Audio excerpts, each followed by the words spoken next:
Bien, en esta ocasión les voy a hablar acerca del examen microscópico de la orina, que es un examen que se realiza en sedimento urinario para evaluar principalmente todo lo que corresponde a los elementos formes, sean estos celulares, sean cristales, sean cilindros, como vamos a ver en las siguientes diapositivas.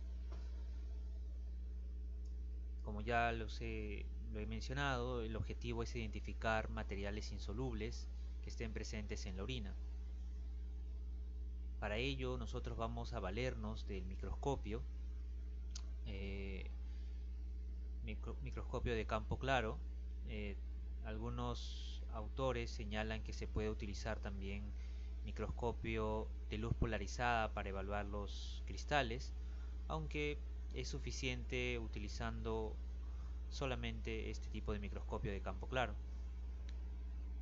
¿Qué cosas podemos encontrar en la muestra o en el sedimento urinario? Podemos encontrar eritrocitos, leucocitos, células epiteliales, cilindros, bacterias, levaduras, parásitos, moco, espermatozoides, cristales, artefactos.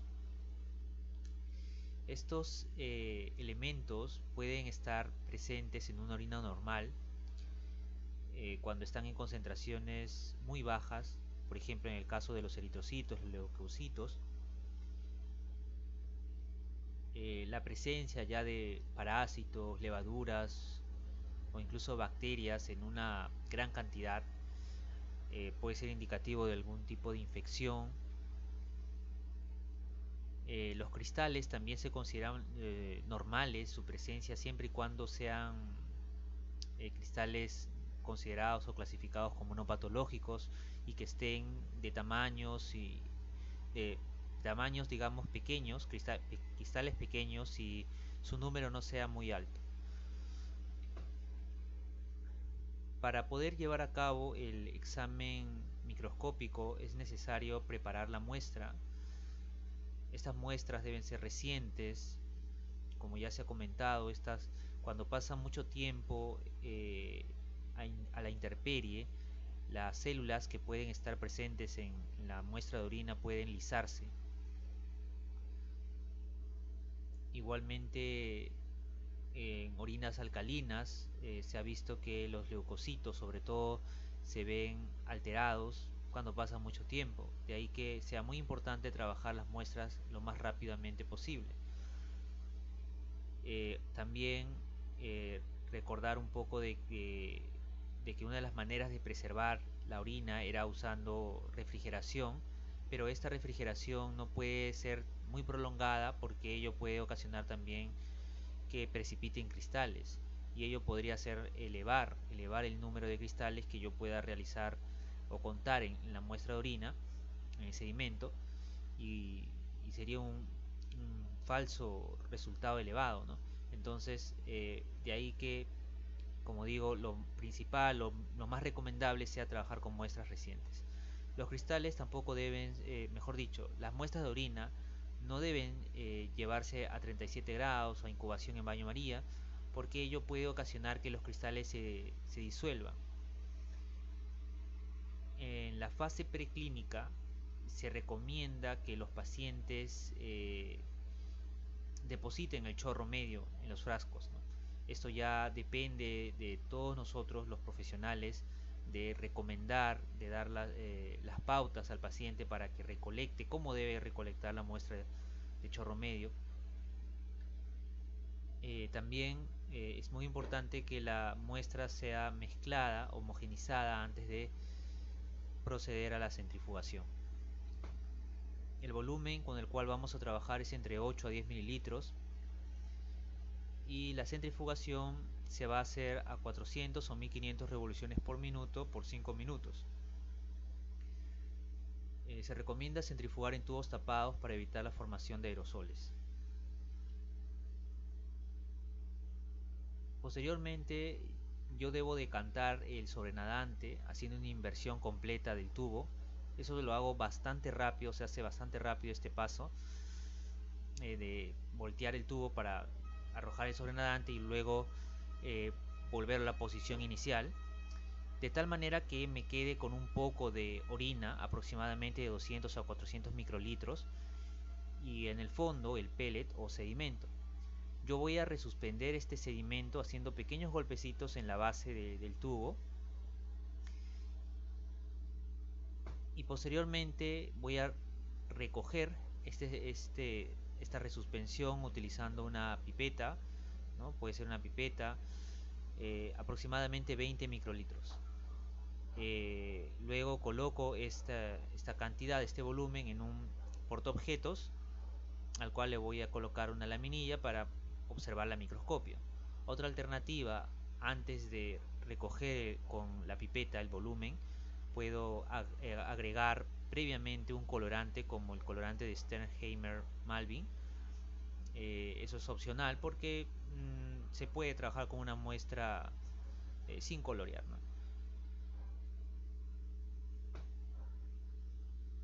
El examen del sedimento, para el examen nosotros tenemos que leer 10 campos a 40x, en este caso para evaluar o cuantificar los leucocitos, los hematíes, y también debemos leer otros 10 campos para la lectura de los cilindros o la presencia de larvas. Se recomienda bajar la intensidad de la luz cuando se usa microscopía de campo claro. Para el informe del examen, nosotros tenemos que trabajar con resultados estandarizados. Nosotros vamos a proponer una forma de reportar estos elementos que están en el sedimento. Los cilindros se informan como promedio de 10 campos de 10x. Igual los hematíes y los leucocitos se deben informar como un promedio en la lectura de campo de 40x. Finalmente, los resultados deben ser correlacionados con los otros exámenes que se han realizado previamente, que ha sido el examen químico e incluso el examen físico. En caso de incongruencia, se debe de verificar estos resultados. Este es el modelo que nosotros proponemos para el reporte. Vemos en la primera fila se colocan las células epiteliales. Estas, al igual que los leucocitos y los hematíes que siguen, deben ser reportados en un rango numérico por campo. Los gérmenes, los cristales, los cilindros pueden ser reportados, como se ve acá, como ausentes, escasos, moderados o abundantes, o incluso pueden ser reportados también en cruces. Igual el filamento mucoide y otros componentes también pueden ser reportados como tal.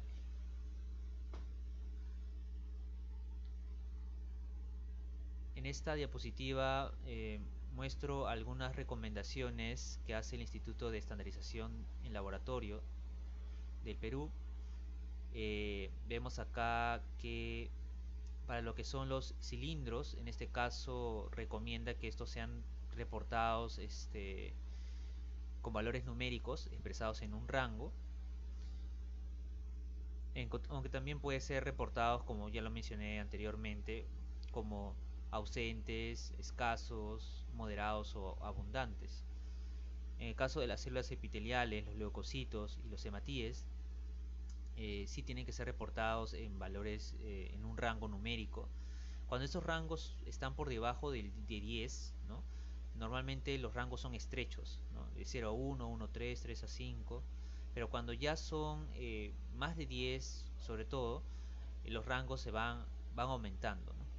Y cuando ya superan los 50, cuando en promedio contamos más de 50 leucocitos o más de 50 células escamosas, tenemos que reportarla con un signo de mayor de 50, o cuando es más de 100, mayor, el signo mayor y al costado el 100, ¿no? Lo mismo aplica para los leucocitos, los eritrocitos, las células epiteliales. En los cristales pueden ser reportados, como ya lo había mencionado, como escasos, moderados, abundantes, o pueden ser también cuantificados, ¿no? Y reportados en rangos. También es importante evaluar si es que estos cristales se están formando maclas o agregados, y también estas maclas y agregados deben ser reportados eh, como presentes, ausentes o incluso cuantificados en rangos, ¿no? Las células epiteliales pueden ser de tres tipos: las células escamosas o pavimentosas, que son las células que descaman normalmente, eh, pertenecen al epitelio de la uretra, de la vagina en la mujer, y se consideran como un contaminante, y por ello que es importante la técnica del chorro medio, porque el primer chorro, el cual va a descartar el paciente, eh, básicamente lo que va a hacer es va a lavarme, va a quitarme estas células pavimentosas que pueden interferir con la lectura, ya que estas me pueden ocultar elementos clínicos pequeños como los hematíes, como los leucocitos. Las células uroteliales, estas no descaman normalmente, eh, pueden aparecer ante un procedimiento invasivo como es el cateterismo. Y bueno, esta corresponde al epitelio de la vejiga, de los uréteres, de la pelvis renal. Y también están las células renales, ¿no? Como vemos en la imagen inferior. Estas células renales son las que de todas estas tienen más importancia clínica, porque si aparecen en la muestra de orina, la persona o el paciente puede presentar una enfermedad renal de los túbulos renales. Algo está afectando estos túbulos renales. Puede ser una intoxicación por metales pesados, puede ser pielonefritis, ¿no? O un proceso secundario a glomerulonefritis.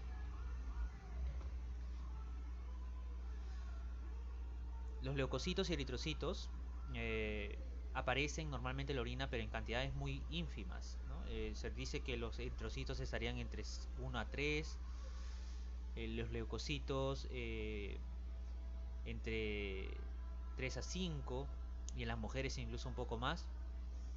Estos, cuando ya están muy aumentados, como se ve en la imagen grande de la izquierda, puede ser indicativo de muchas cosas, ¿no? En el caso de los eritrocitos, eh, puede ser algún proceso de alguna lesión que esté ocasionando sangrado, ¿no? A nivel de las vías urinarias, como puede ser la presencia de un cálculo. Puede ser indicativo de una glomerulonefritis, puede ser indicativo de algún proceso neoplásico, incluso de procesos fisiológicos normales, como puede ser un ejercicio extenuante o contaminación con los fluidos menstruales, ¿no? Los leucocitos, por su parte, son indicativos de infección. Los que normalmente se encuentran son los neutrófilos. Como vemos, estos eritrocitos, que son los más pequeños, medio color amarillo pálido, bastante pálido, tienen una forma redondeada, bicóncava, son anucleadas. Los leucocitos, ¿no?, que son estos de acá, vemos son un tamaño más grande que los hematíes, ¿ya? Y en su citoplasma presentan como granulaciones, ¿no? Otro de los elementos muy importantes que se debe evaluar son los acantocitos. Estos acantocitos son hematíes dismórficos, son un tipo de hematíes dismórficos en realidad.